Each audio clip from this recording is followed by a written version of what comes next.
Cambridge English, IELTS 10, published by Cambridge University Press and Cambridge English Language Assessment, 2015.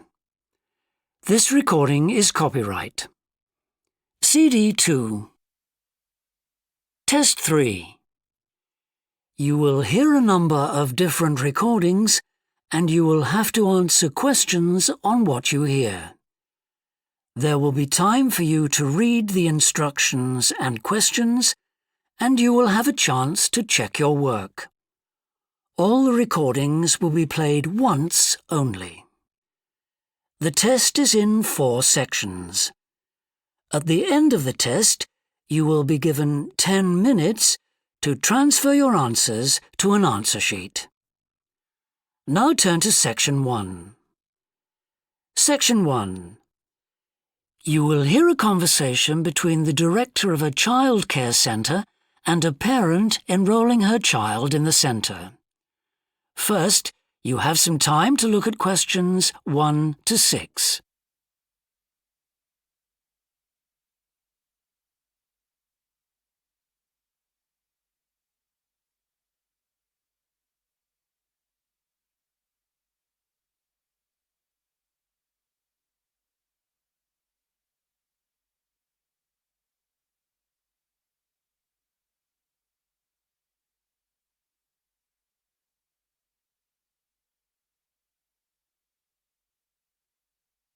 You will see that there is an example that has been done for you. On this occasion only, the conversation relating to this will be played first. Good morning. Welcome to the Early Learning Childcare Centre. How may I help you? Hi, I spoke to you last week about enrolling my daughter for next year. Oh, yes. I'll just get some details from you. So, you're her mother? That's right. And can I have your name? It's Carol Smith. The parent's name is Carol Smith, so Smith has been written in the space. Now we shall begin. You should answer the questions as you listen, because you will not hear the recording a second time. Listen carefully and answer questions 1 to 6. Good morning. Welcome to the Early Learning Childcare Centre. How may I help you? Hi, I spoke to you last week about enrolling my daughter for next year. Oh, yes. I'll just get some details from you. So, you're her mother? That's right. And can I have your name? It's Carol Smith. And your daughter's name? It's Kate. Now, we have several groups at the centre and we cater for children from 3 to 5 years old. How old is your daughter? She's 3 now, but she turns 4 next month. I'll put 4 down because that's how old she'll be when she starts. Fine. She's so excited about her birthday and coming to the centre. Oh, that's good to hear. And what's your address? It's 46 Wombat Road. That's WOMBAT. Woodside 4032. And what's the phone number? Oh, it's 3345 9865. So, have you decided on the days you would like to bring your daughter here? I'd prefer Monday and Wednesday if possible. I'll check. Monday's fine, but I think the centre is already full for Wednesday. Yes. Sorry, it seems to be a very popular day.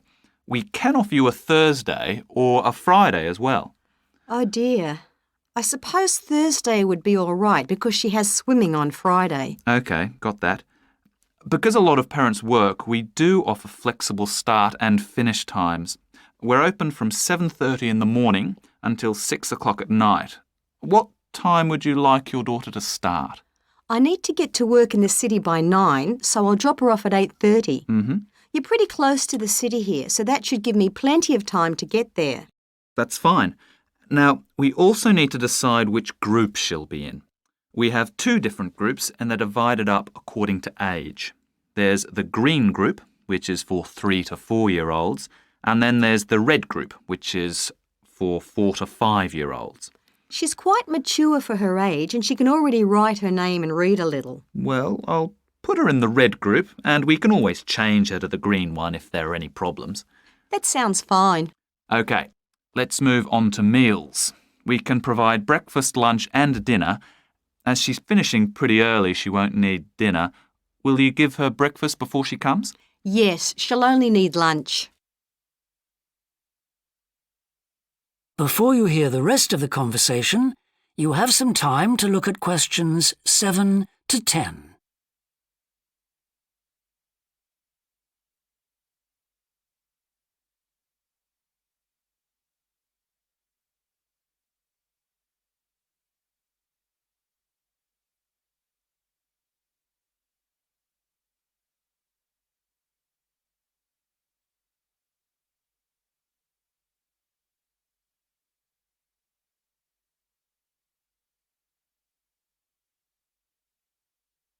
Now listen and answer questions 7 to 10. Now, does she have any medical conditions we need to know about? Does she have asthma or any hearing problems, for example? No, but she does need to wear glasses. Oh, I'll make a note of that. Yeah, she's pretty good about wearing them. She can't see much without them. Right. OK. Now, I also need emergency contact details. So what sort of information do you need? Just the name and number of a friend or family member we can contact in case we can't get hold of you at any time. OK. That'd better be my sister, Jenny Ball. Uh-huh. That's B-A-L-L. Her phone number is 33467523. Great. So she is the child's aunt? Yes, that's right. I'll make a note of that as well. Now, is there anything you'd like to ask? What about payment? How much are the fees each term? Well, for 2 days and the hours you've chosen, that will be $450 altogether. OK, and do I have to pay that now? No, we send out invoices once the children start at the centre. You can choose to pay at the end of each term, or we do offer a slightly discounted rate if you pay every month. Oh, I'll do that then. I find it easier to budget that way and I'm not used to the term dates just yet. Good. It makes it a lot simpler for us as well. Well, that's everything. Would you like me to show you around the centre? We can go. That is the end of section 1. You now have half a minute to check your answers.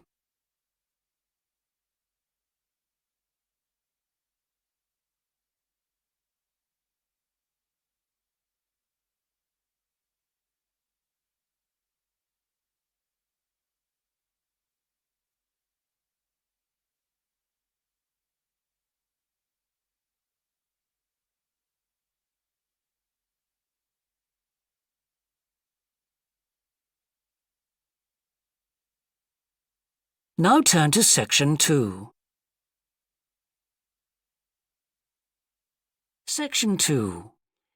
You will hear a woman called Alice Bustle talking on the radio about the Dolphin Conservation Trust, an organisation which tries to protect dolphins.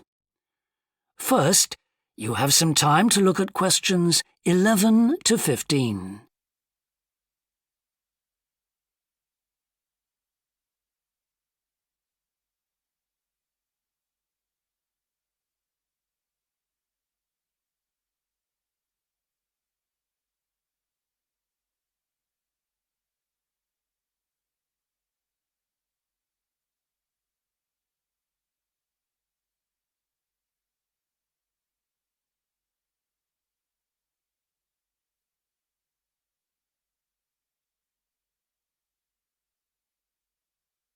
Now listen carefully and answer questions 11 to 15.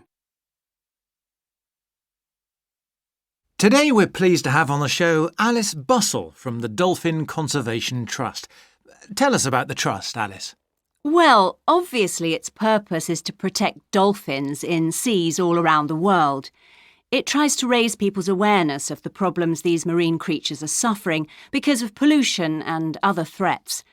It started 10 years ago and it's one of the fastest growing animal charities in the country, although it's still fairly small compared with the big players in animal protection.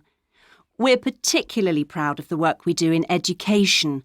Last year, we visited a huge number of schools in different parts of the country, going round to talk to children and young people aged from 5 to 18.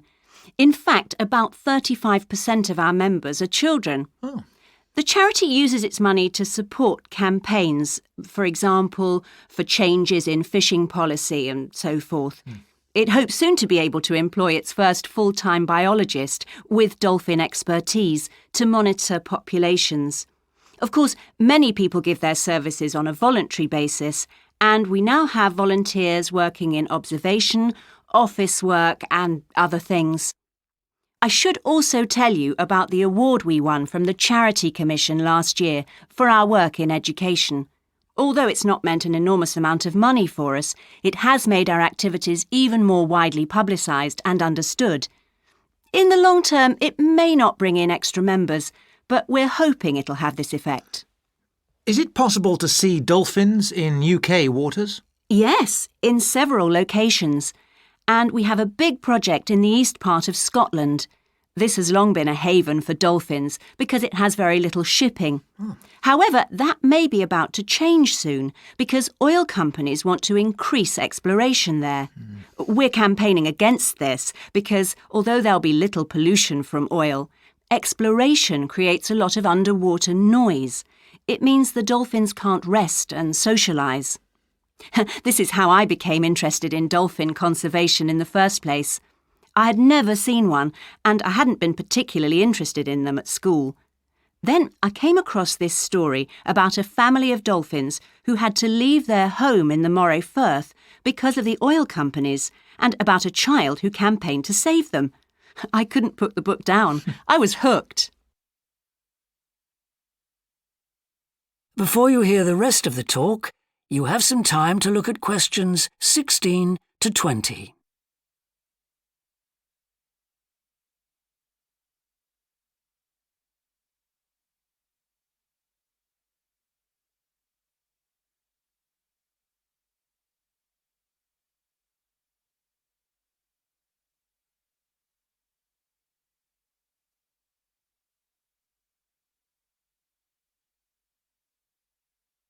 Now listen and answer questions 16 to 20.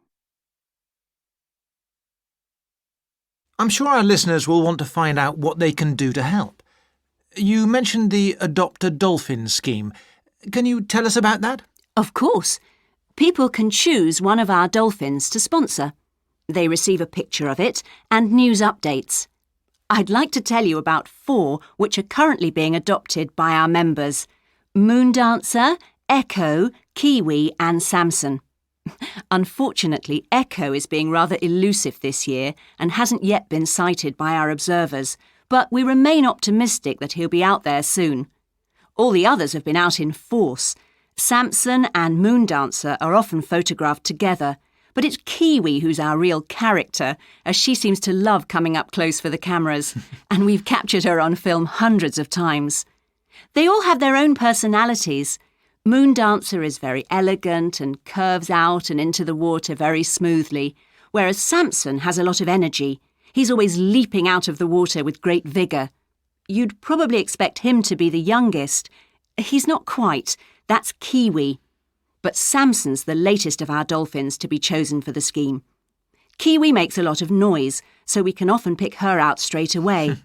Echo and Moondancer are noisy too, but Moondancer's easy to find because she has a particularly large fin on her back, which makes her easy to identify. So, yes, they're all very different. Well, they sound a fascinating group. And how would you go about... That is the end of section 2. You now have half a minute to check your answers.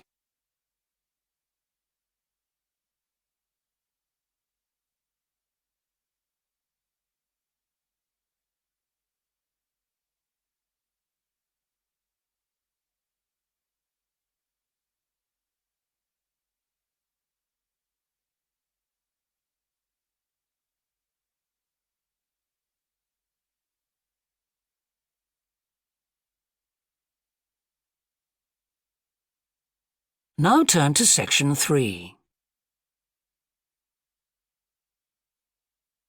Section 3.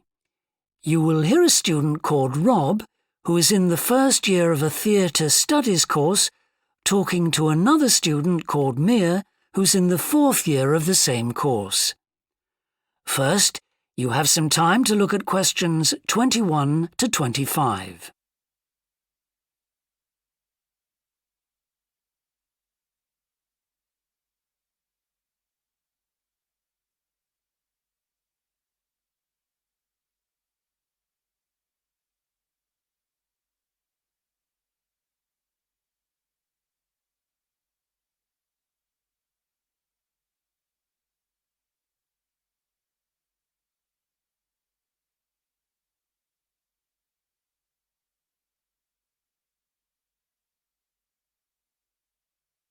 Now listen carefully and answer questions 21 to 25.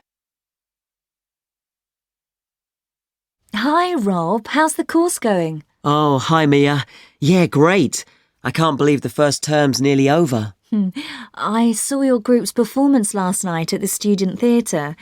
It was good. Really? Yeah, but now we have to write a report on the whole thing, an in-depth analysis. I don't know where to start. Like, I have to write about the role I played, the doctor, how I developed the character. Well, what was your starting point? My grandfather was a doctor before he retired, and I just based it on him. OK, but how? Did you talk to him about it? He must have all sorts of stories, but he never says much about his work, even now. He has a sort of authority, though. So, how did you manage to capture that? I'd visualise what he must have been like in the past when he was sitting in his consulting room listening to his patients. OK, so that's what you explain in your report. Right. Then there's the issue of atmosphere. So in the first scene, we needed to know how boring life was in the doctor's village in the 1950s. So when the curtain went up on the first scene in the waiting room, there was that long silence before anyone spoke.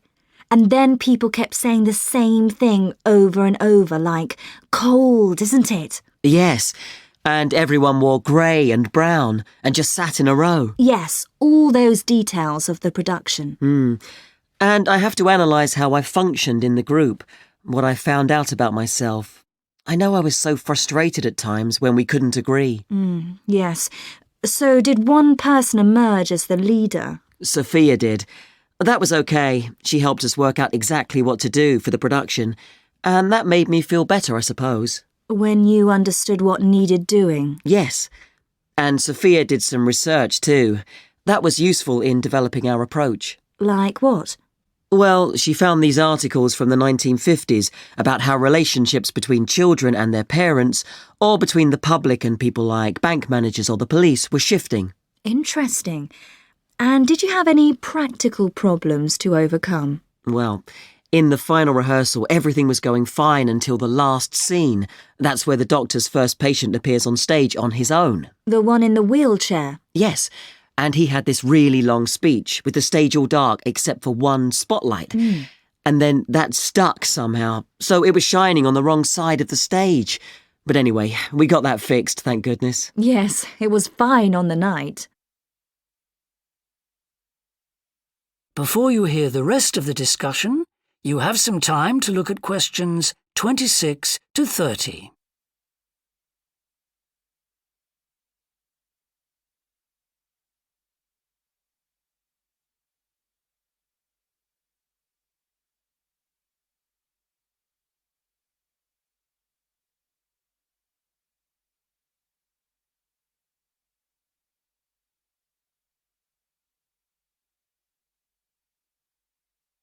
Now listen and answer questions 26 to 30. But while you're here, Mia, I wanted to ask you about the year abroad option. Would you recommend doing that? Yes, definitely. It's a fantastic chance to study in another country for a year. I think I'd like to do it, but it looks very competitive. There's only a limited number of places. Yes. So, next year, when you're in the second year of the course, you need to work really hard in all your theatre studies modules. Only students with good marks get places. You have to prove that you know your subject really well. Right. So how did you choose where to go? Well, I decided I wanted a programme that would fit in with what I wanted to do after I graduate. So I looked for a university with emphasis on acting rather than directing, for example. It depends on you. Then about 6 months before you go, you have to email the scheme coordinator with your top 3 choices. I had a friend who missed the deadline and didn't get her first choice, so you do need to get a move on at that stage. You'll find that certain places are very popular with everyone. And don't you have to write a personal statement at that stage? Yes. Right. I'll get some of the final year students to give me some tips. Maybe see if I can read what they wrote. I think that's a very good idea. I don't mind showing you what I did. And while you're abroad, don't make the mistake I made. I got so involved I forgot all about making arrangements for when I came back here for the final year. Make sure you stay in touch so they know your choices for the optional modules. You don't want to miss out doing your preferred specialisms. Right. That is the end of section 3. You now have half a minute to check your answers.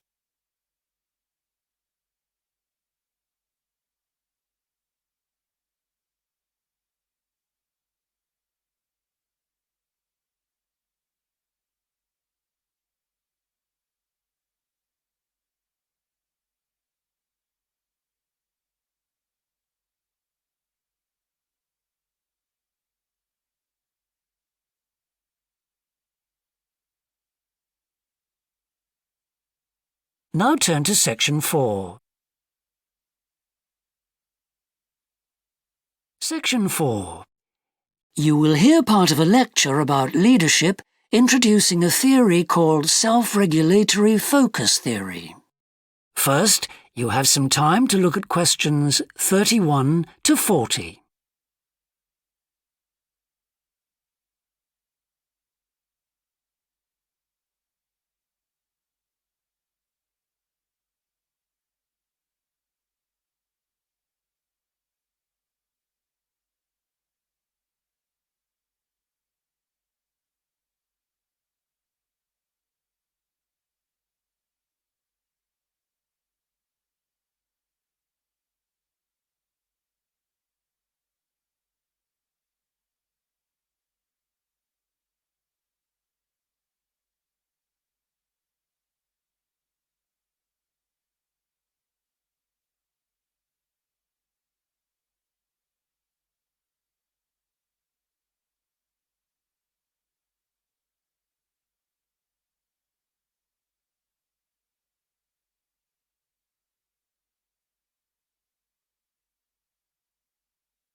Now listen carefully and answer questions 31 to 40. Today, I want to talk about self-regulatory focus theory and how the actions of leaders can affect the way followers approach different situations. Self-regulatory focus theory is a theory developed by Torrey Higgins. He says that a person's focus at any given time is to either approach pleasure or avoid pain. These are 2 basic motivations that each and every one of us has, and they cause us to have different kinds of goals. Promotion goals in different life situations emphasize achievement. Prevention goals are oriented towards the avoidance of punishment. In a specific situation, our thoughts might focus more on promotion goals or more on prevention goals. The theory suggests that 2 factors affect which goals we are focusing on. First, there is a chronic factor. This factor is connected to a person's personality and says that each person has a basic tendency to either focus more on promotion goals or focus more on prevention goals, as part of his or her personality. Second, there is a situational factor, which means that the context we are in can make us more likely to focus on one set of goals or the other. For example, we are more likely to be thinking about pleasure and to have promotion goals when we are spending time with a friend.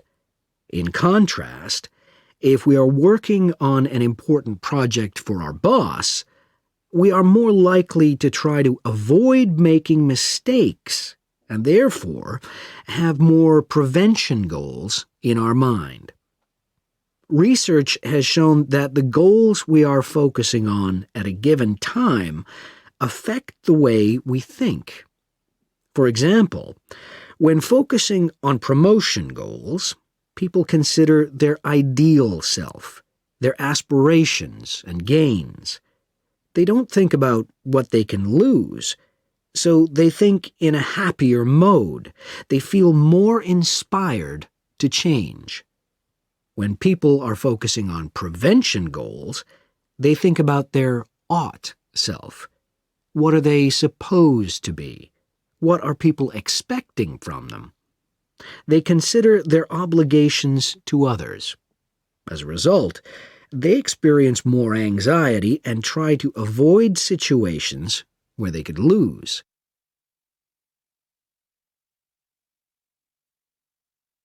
Now that I have talked about the two focuses and how they affect people, I want to look at the idea that the way leaders behave, or their style of leading, can affect the focus that followers adopt in a specific situation.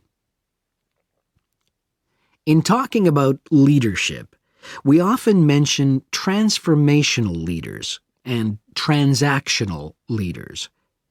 Transformational leaders, when interacting with their followers, focus on their development.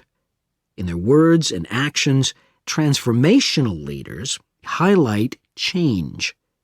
Their speech is passionate and conveys a definitive vision. All of these things can encourage followers to think about what could be. In other words, they inspire a promotion focus in their followers.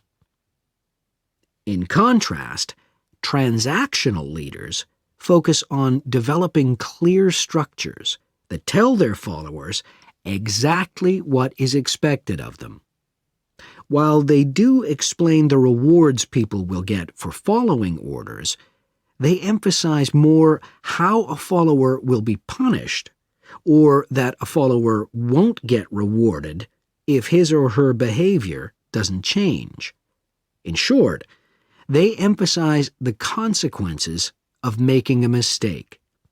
This emphasis will clearly lead followers to focus on avoiding punishment and problems.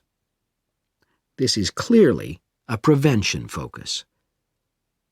In conclusion, it is important to understand that one focus is not necessarily better than the other one.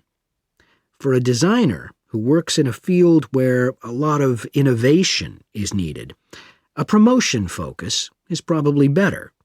In contrast, a prevention focus, which causes people to work more cautiously and produce higher quality work, might be very appropriate for a job like a surgeon, for example. The main point of the research, though, is that the actions of leaders can greatly influence whether people approach a situation with more of a promotion focus or more of a prevention focus. That is the end of section 4. You now have half a minute to check your answers.